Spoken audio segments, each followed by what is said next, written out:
All right, we are here with Week 6 Player of the Week, Alex Bingler, a 2024 senior left-hander from St. Anne's Belfield. Alex, how are you doing? I'm good. How are you?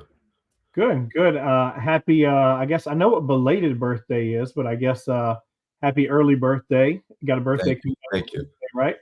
Yeah. Um, and happy birthday to Grandma. I know we talked about you got a dinner tonight. We're recording this on Sunday night. I appreciate you joining me. We're going to jump right into this and get you out of here quickly. Um, so obviously a huge outing for you. Complete game, 7 innings, 16 strikeouts, no hitter, um, just domination from start to finish. I looked at the numbers a few minutes ago. The final 9 outs, you struck out 8 of the final 9 outs, and I think it was the last eight in total. But those last 3 innings, you struck out 8 of the final 9 outs. Did you feel like that was more like adrenaline? Did you feel like you actually got stronger? What would you say about your outing? Yeah, absolutely.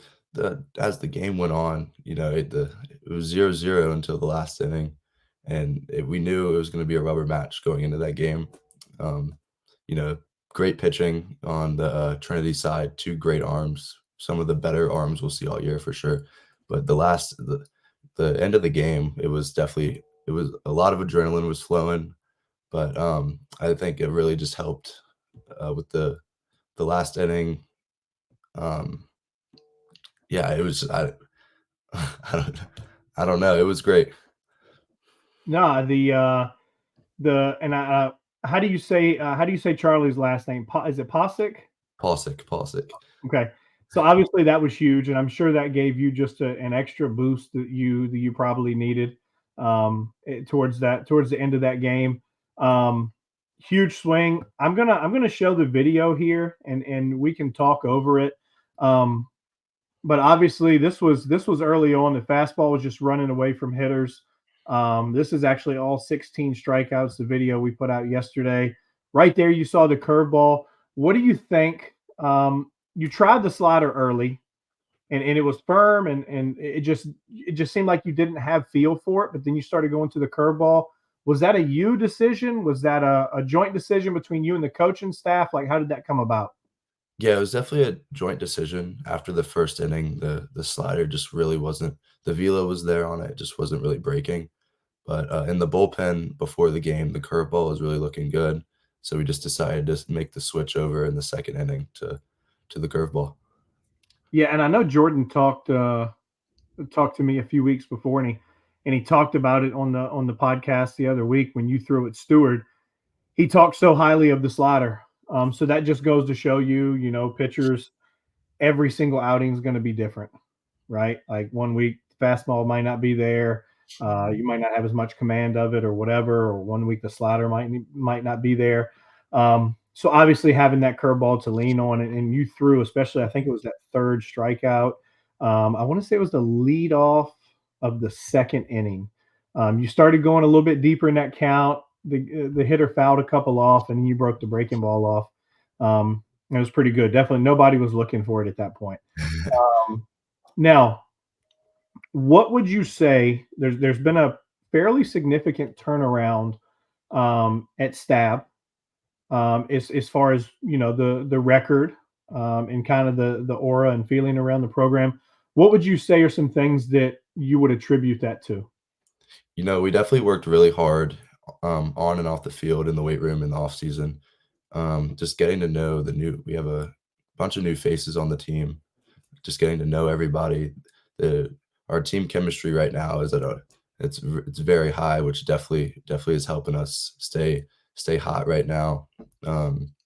Practicing all week together, just always being together is definitely helping us roll. And I think it's you see some teams who are really young, you see some teams who are really old, and obviously for y'all have a a good mixture of both, where you have some youth and excitement and exuberance, but at the same time you got the experience like yourself, Brandon Thomas, Posick, Gavin Cunningham, all of those upperclassmen, Sumner Solomon, all of those guys. who I guess can kind of, would you say, kind of, keep everybody even keel at times? Yeah, definitely. Every single one of those guys you just named, they're all great guys, leaders on the team. Everyone, we all respect each other. Just being the seniors on the team, just seeing what will work best for the team, and everyone feeds off that, and I think it helps. All right. Now, last question for you. JMU commitment. When did you, was it early fall, late summer, or something like that? It was, I think it was August 1st. I remember I Okay. committed. It was, yeah, that's when first talked to or went on a visit and talked to Coach Farrick, Coach Ike, and I just thought it was the place for me. Now, what obviously there's some, the proximity, the campus, uh the JMU's a place that a lot of people want to go. But what led you, like you said, you wanted to go there? What were some things, maybe one or two things that really stood out about that program and about the school? Yeah, growing up in Charlottesville, only being 45 minutes or an hour away, you always hear about JMU. They're always great things. I have family members that have gone there. They loved it. Um, and just the program itself, the coaches, that I met and will continue to meet, they were great, awesome people. My teammates and my fellow recruits that I know, they're great people. I just think it was the right choice for me. Awesome. Well, congratulations on the commitment and your future at JMU. And in addition to that, congratulations on a big outing this week and being named Player of the Week. Thank you.